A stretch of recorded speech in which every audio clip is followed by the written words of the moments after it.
وسام المكافأة الوطنية من درجة ضابط كبير السيد محمد بن عبد السلام، موسيقي وملحن. وبوسام المكافأة الوطنية من درجة ضابط كبير يوشح صاحب الجلالة الملك محمد السادس نصره الله صدر السيد محمد بن عبد السلام، موسيقي وملحن.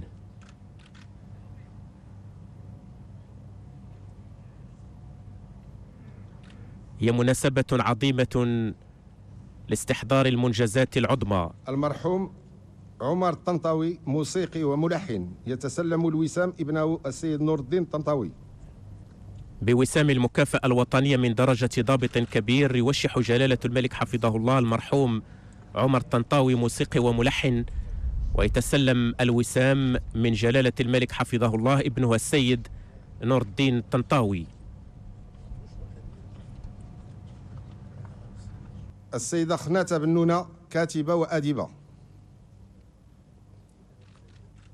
السيدة خناتة بنونة يوشحها كاتبة وأديبة، يوشحها جلالة الملك حفظه الله بمناسبة عيد العرش المجيد بوسام المكافأة الوطنية من درجة قائد. فعيد العرش المجيد عيد الأمجاد والملاحم البطولية التي تحققت ولا زالت بفضل التلاحم القوي والوثيق بين القمة والقاعدة، بين عرش مجاهد مكافح مخلص مناضل وشعب وفي متشبث بثوابته ومقدساته العليا. المرحوم فريد بالكاهية، فنان تشكيلي، تتسلم الوسام زوجته السيدة رجاء بن شمسي. دائما بوسام المكافأة الوطنية من درجة قائد يوشح جلالة الملك حفظه الله المرحوم فريد بالكاهية، فنان تشكيلي، وتتسلم الوسام من جلالة الملك نصره الله زوجته السيدة رجاء بن شمسي.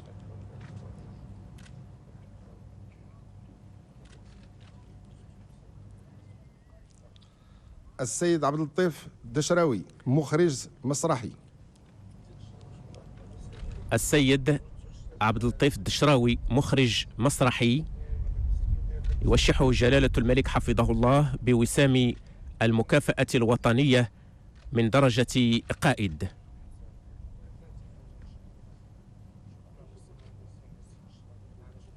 تكريم ملكي لشخصيات مغربية وأجنبية. السيد مصطفى الدسوكين، فنان مسرحي وسينمائي.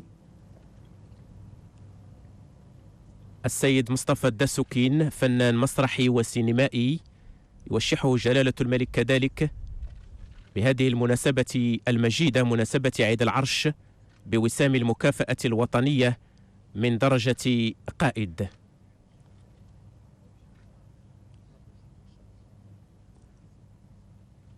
رجالات العلم والثقافة والأدب والفن يكرمون في هذه المناسبة المجيدة. السيد مصطفى الزعري، فنان مسرحي وسينمائي.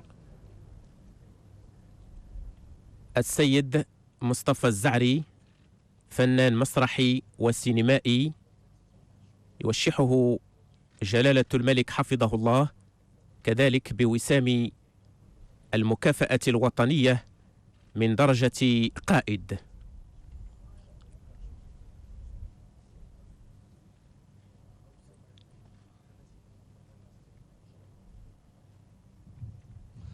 السيد عبد القادر مطاع، فنان مسرحي وسينمائي. بوسام المكافأة الوطنية من درجة قائد يوشح كذلك جلالة الملك حفظه الله السيد عبد القادر مطاع، فنان مسرحي وسينمائي. مناسبة عيد العرش المجيد هي مناسبة للتعبير بكل أشكال الفرحة عن الولاء والإخلاص القائم بين العرش والشعب. عبد العزيز بوعليل، المعروف بعزيز موهوب، فنان مسرحي وسينمائي.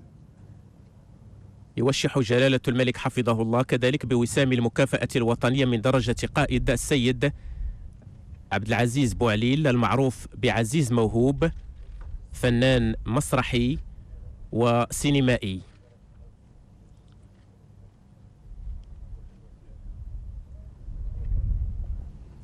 المرحوم محمد البسطاوي فنان مسرحي وسينمائي يتسلم الوسام ابنه السيد أسامة البسطاوي.